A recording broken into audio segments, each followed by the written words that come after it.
Mike Radich here, and I'm now joined on the phone by VFC Lightweight Dakota Cochrane. Dakota, how are you? I'm good, man. Dakota, you got a fight coming up at VFC 40 on July 27th. How's training been going for the fight? It's going pretty good. I think I'll peak about the right time and should be a good show. Mm-hmm. Now, you're fighting out of Premier Combat Center. Who are some of the guys that are helping you in preparation for this fight? I have my coaches, Ryan Jensen. He trained for the fight also. Mm-hmm. Then my striking coach, Kurt Donnie. Have Scott Ford as my jiu-jitsu coach. So I have a lot of good guys around me. Mm-hmm, mm-hmm. Now, is Premier Combat Center the only place that you train at, or do you get some work in someplace else? Yeah, I pretty much just train at Premier.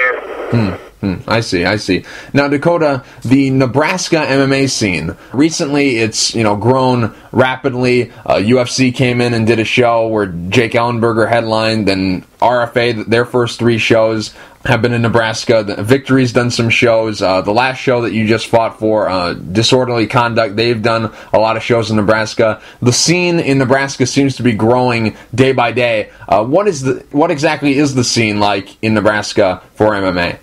I definitely think Nebraska MMA is getting larger since I've got into the sport. There's just a lot of talented guys, and I think a lot of people like watching the fight. Mm-hmm.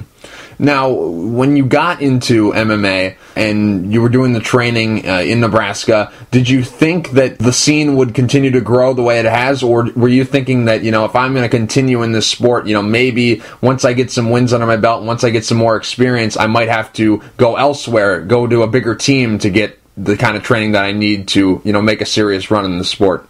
I definitely think it'd be good to go somewhere else to train for a little bit, just to get different looks. But I know my coaches and my teammates, there's always someone better than you in the room, and to continue to keep getting better, I think that's something you have to have. I guess I really can't move right now, because I have a family, so I can't just up and move. If I was a single guy, I'd probably been gone to somewhere to a larger camp, just to even get more notice, maybe. But I think that's a little bit more struggle for us Nebraska guys to get noticed. Mm-hmm. Now, on July 27th, you're going to be fighting Kerry Veneer. What are your thoughts about him as an opponent? It sounds like he's going to be a tough dude on Bellator, so definitely not taking him lightly. How much do you know about him? Not a whole lot. He's more of a wrestler. He fought Lloyd Woodard, and one of my teammates fought him, Lloyd Woodard, a long time ago, so kind of have the common ground there, but not a whole lot. I try not to know too much. I kind of prepare for the best. I think he's a Bellator vet. He's going to be the best in all areas, so that's what I prepare for. Now, he hasn't been very active. I think he's only fought 3 or 4 times over the last 4 years, so he hasn't been very active. You have. Is that a big advantage to you? I definitely feel it is. I've taken, I think the most time is like 9 or 10 months off, and you come back to that next fight, and I think there's a lot of ring rust. So I think being active definitely helps out.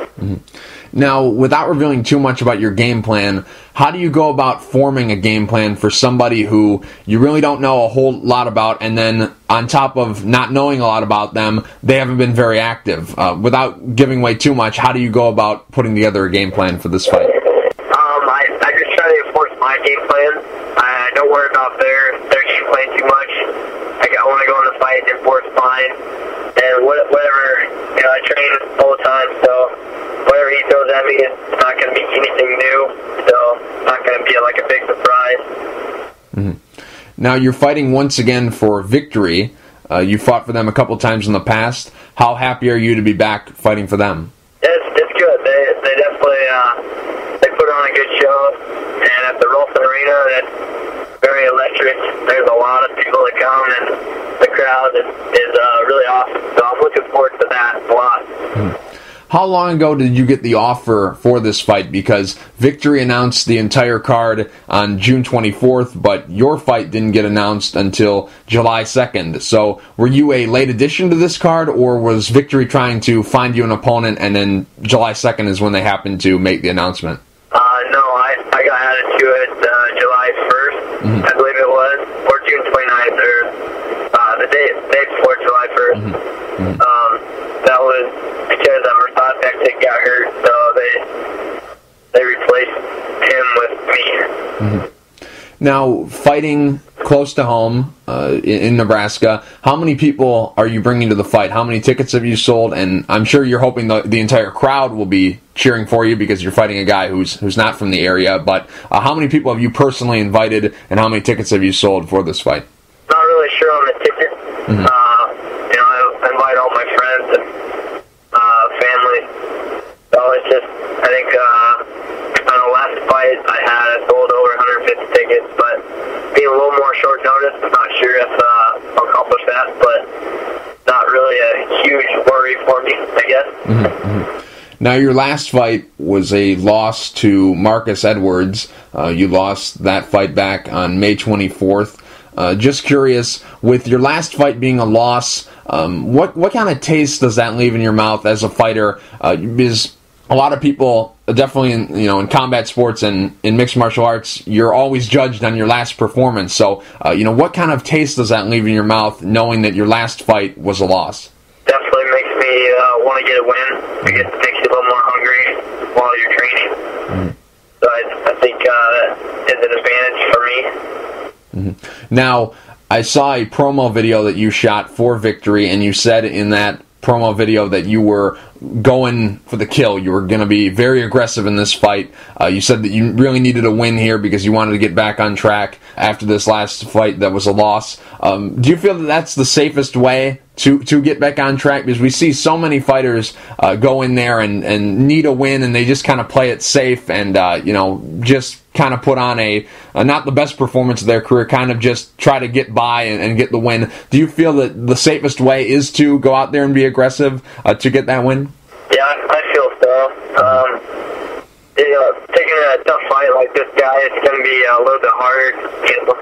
Some guys, if they need a win, they take an easier fight. But I kind of feel that, I should be at that top level. So I should be fighting guys at that top level. So I guess I'm not trying to pad my record or anything. I'm just trying to get back on track. Make sure that I get on my win streak again. Do you like fighting at home, or would you prefer to be traveling for a fight? Because if you're fighting at home, tickets and inviting people, it brings a little bit more of a pressure fighting at home. Do you like fighting at home, or would you prefer to be somewhere else? I really do like traveling because you don't have to worry about all that stuff. But with Cage6.com, they've really taken a lot of the stress from fighters, just have people go to that website and sell from there. So really no work for me. I don't have any tickets in hand, so that helps a lot, actually. Now, are you signed with Victory, or is this just a one-off because they're a local show and you're a local guy? Yeah, just one fight deal. Now, what about RFA? Because you'd fought for them a handful of times in the past. Are you still under contract with them? Yep. They had to approve this fight. I see. RFA, you've done really well for them. The last 3 fights that you've had, all victories, all stoppages. Are you expecting the next time that you get in there for RFA that it will be for a title? Because definitely you're in the mix for that. I would have to say no, just based on my last fight, losing that fight. They're not going to have someone coming off a loss for a title. I see. I'll probably have to earn my way back. I see. We touched earlier on that Marcus Edwards fight. Just curious, the old saying is you learn more from your losses than you do from your wins. Just curious, what did you learn from that loss, and not only that loss, but all the other losses that you've had in your career? I definitely have learned a lot more from my losses than my wins. Every mistake you make, you want to try not to make it in the future. So really focus on that. The mistake I learned there was maybe sit down on your punches a little little more patient in the striking in that first round. You've had 4 losses in your MMA career. 3 of those losses have been by submission, and all 3 of those submission losses have been by rear naked choke. Dakota, I'm just curious, why has this happened? Because you have a very good rear naked choke yourself. You've finished a lot of guys with that move. Just curious, why have the fights gone this way? I think it's because I get too comfortable as a wrestler, someone taking my back and me being able to turn into him. Not really a jiu-jitsu guy. I mean, I know all the moves, but it's not really my comfort zone, I guess. Mm-hmm. When you've lost some of these fights in the past, whether it be the Ramiko Blackman fight where you had a nice win streak going before that fight, or this Marcus Edwards fight that you just lost and had a good streak going before that as well. What's it been? What's been the reason that's kind of prevented you from making that big step? Because you always kind of get on the cusp of getting a call to a big show, and then you have a setback. Is that a mental thing, or is that just kind of something where you've been caught just looking ahead, and that's why these losses have happened at the time that they've happened? Because it always seems like you always lose the worst time to lose. Yeah, I would definitely agree. I really don't know. I guess when it's my time to be in the big show, I guess I'll be there. But I always think everything happens for a reason. Mm-hmm. So maybe I wasn't ready then, and obviously I wasn't ready last time. So I'll keep getting better, train hard, and come back, I guess. Mm-hmm. You're still a very young guy in this sport, even though you fought 18 times. This will be your 19th time fighting professionally. You're 27 years old. You're still a young guy, but how much of a setback was that Marcus Edwards loss last time out? Because, from what you've said, had you won that fight, RFA might have given you a title shot. Maybe you might have gotten a call from a big show. In the big picture, how much of a setback was that fight? It was huge. Every fight is a big fight, no matter if you win or lose. It's just the way it is. Mm-hmm. Obviously, you're trying to make it to a big show. Is the goal the UFC? Is that kind of what you're hoping on? Because you're fighting for RFA, and RFA has said that they're trying to kind of be the unofficial minor league team for the UFC. Is that the plan? Is it to try to get back on track, get some wins here, and make it a jump to the UFC, or are you kind of open to Bellator, World Series of Fighting? Because there's a lot of great lightweight fighters out there in all the major organizations, so there'd be a lot of great matchups for you, regardless of which organization. But is it UFC? Is that what your goal is?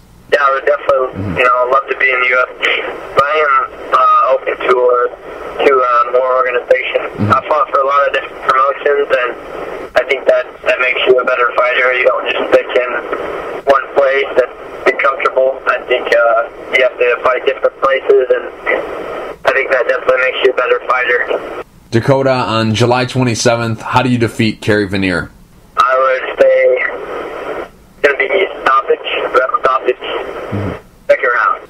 Dakota, real quick before I let you go, do you have any sponsors you'd like to thank, and is there anything you'd like to say to the fans? Yeah, I'd like to thank Cage Stick, Nissan of Omaha, Schmitz Incorporated, Old Chicago, Prism Signs, Shilkey Erectors, Big Brain, Monarch, Will Paris, Premier Combat Center, Vancouver Bros, Hollow Point, and CageSticks.com. Dakota, thank you for taking the time to talk. I really appreciate it. Good luck July 27th at VFC 40 against Kerry Vanier.